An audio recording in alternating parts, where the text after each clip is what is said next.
Shabbat Shalom Mevorach, Nimtsaim Rabotai, nous nous trouvons Shabbat Tazri'a Metzora, nous sommes le lendemain de Pessah et on a commencé déjà Pirkei Avot, on va lire Pirkei Avot Perek Bet.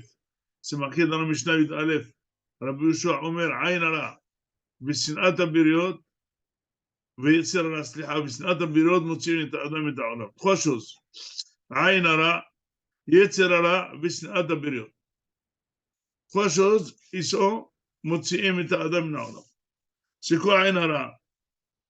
Alors, c'est qu'il voit mal tout ce qu'il a à l'autre. Yetzer Hara, il a envie toujours de craften chez les autres. Et puis, il déteste les gens. Il dit, le Rambam, que finalement, vous savez que la vésicule biliaire, sa couleur, elle est verte. Quand quelqu'un est angoissé, elle change de couleur et elle devient noire. C'est pour ça que chacun voit du noir. On dit qu'il voit double, il voit du noir. Réellement, la couleur de la vésicule biliaire, à lui, elle change. Elle devient noire. Et cette façon, cette maladie veut que la personne en veut à tout son entourage. Et finalement, il se retrouve seul.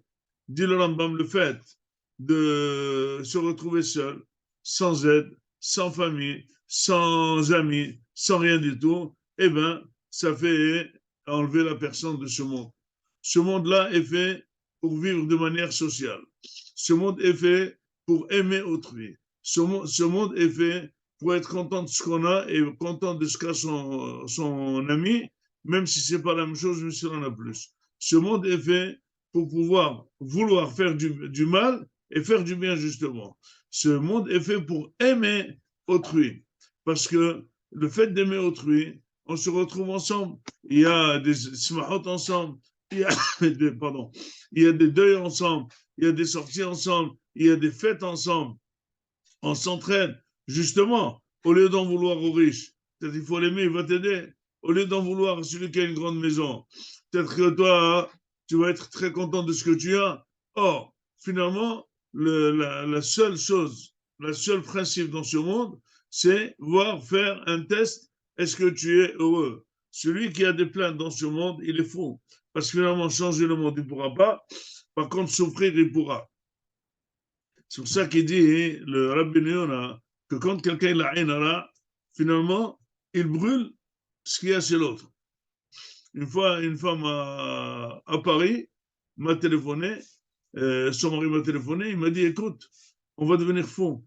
Chaque fois que notre belle-sœur nous visite, il y a quelque chose qui tombe. Il dit, moi, je suis tombé de tous les escaliers. J'ai cassé mon pied. Il y a un vase entièrement, il s'est cassé entièrement. Eh bien, Ayn Hara, il a cette force. Or, cette force, elle peut casser l'autre, elle peut casser ce qu'il a l'autre, mais elle revient, ça s'appelle revient. Toi aussi, tu te casses et toi aussi, tu n'as rien. Quel est le sentiment de voir quelqu'un qui a tout et finalement, il sent qu'il n'a rien? Vous savez que quand quelqu'un il a des sentiments comme ça d'infériorité, des complexes d'infériorité, tu ne peux pas le remonter parce qu'il n'apprécie pas ce qu'il a. Et ce qu'il n'a pas, il ne l'aura pas, puisqu'il n'est pas fait pour ça. Eh bien, il est perdu. Or, à Kadosh Baruch Hu, normalement, c'est le Créateur, il a donné à chacun ce qu'il mérite. Les pauvres sont très contents d'être pauvres parce qu'ils se font la vie facile, ils tapent sur les maisons, ils reçoivent l'argent. Le riche est très content d'être riche parce qu'il y a quelqu'un qui tape sur sa porte pour lui donner l'argent. Celui qui est en bonne santé, il est très content parce qu'il va visiter les malades. Les malades sont très contents parce qu'il y a des gens en bonne santé qui viennent le visiter. Le monde est fait pour entraider l'un l'autre. Donc, si quelqu'un il veut sortir très vite de ce monde, c'est marqué Motzi'in et Adam min ha'olam. Yetzer hara aussi, c'est quoi? Imaginez-vous que quelqu'un, il a Yetzer hara pour voler, il a Yetzer hara pour des grandes envies, pour manger, pour l'inceste, pour faire des affaires. Il ne termine pas. Or, le fait de ne pas terminer, finalement, il termine par quitter ce monde. Il n'est pas tranquille.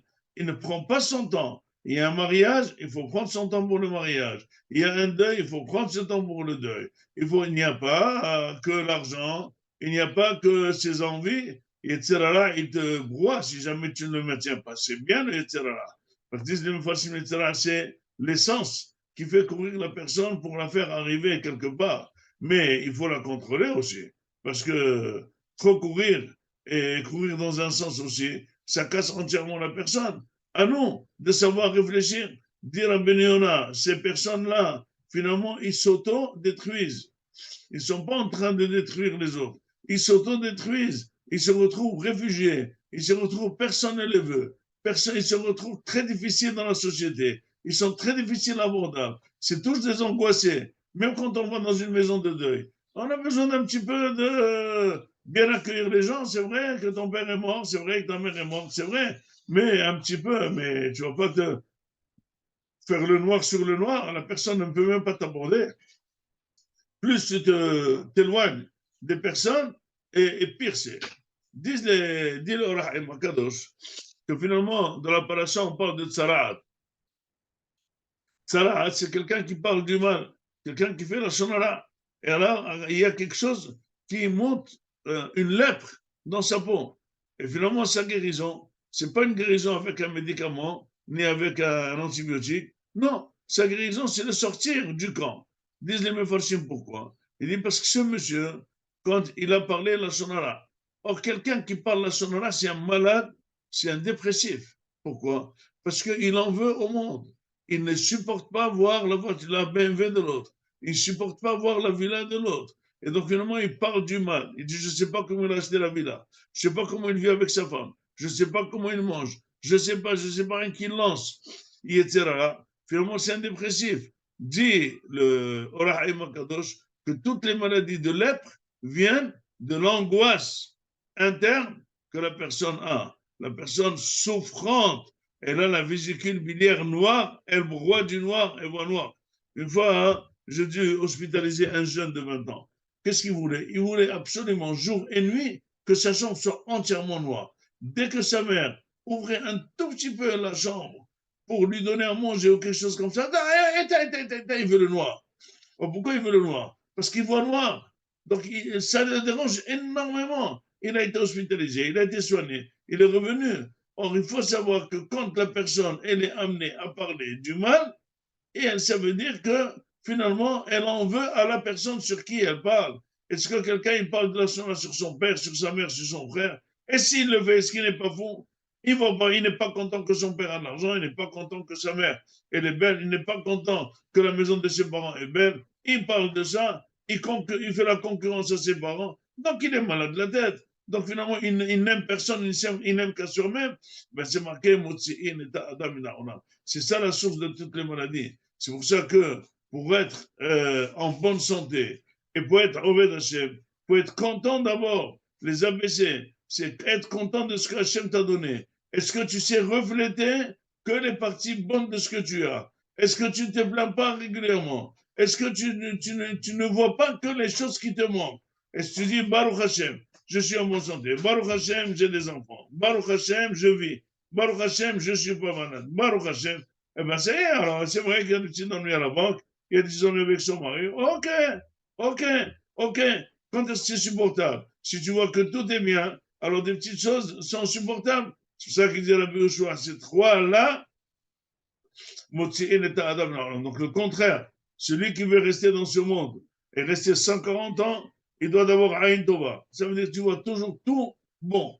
Tu interprètes tout dans le bon côté. Deuxièmement, il faut toujours avoir la volonté de faire les mitzvot, de faire les bonnes choses, être un bon donateur, un bon accueilleur. Tu accueilles quelqu'un chez toi, tu aimes l'aider, tu sais faire, que être bon, etc. Et surtout, Ahavat Abirion. Tu es collé aux gens, tu les aimes, tu cherches leur bien, tu cherches leur santé, tu cherches leur intérêt. Ça, la bataille, c'est le contraire de ce qu'il dit Rabbi Ushua. Ça, c'est la garantie de rester en très bonne santé jusqu'à 140 ans, aimé par tout le monde, adoré par tout le monde, et en plus avec la possibilité de servir Hachem, d'être un exemple. Et là où tu es, tu sèmes la bonne humeur. Combien est important un semeur de bonne humeur chez Akadosh Baruch Hu? Dit la Gemara dans Soukha qu'une fois, un rab il a dit montre-moi ceux qui ont Olam Haba. Alors, Eliyahu Navi, il lui a montré deux personnes, c'était des blagueurs au marché. Il faisait rigoler les gens. Il dit ceux-là, Olam Haba, il dit qu'est-ce qu'ils sont? Ils n'étudient pas, ni rien du tout. Il a dit ceux-là, ils mettent la bonne humeur. Ceux-là, ils rendent les gens joyeux. C'est eux qui sont venus à Olam. Et qu'on ne soit pas des invités non aimés, qu'on ne soit pas des gens qu'on n'aime pas nous parler, qu'on soit des gens qu'on vient, des gens qu'on aime, des gens que les autres personnes sachent qu'on les aime, et avec ça, Bezrat Hashem, les Kulam, Arichut Yamim, Ushnot Hayim, Shabbat Shalom, Umevorach.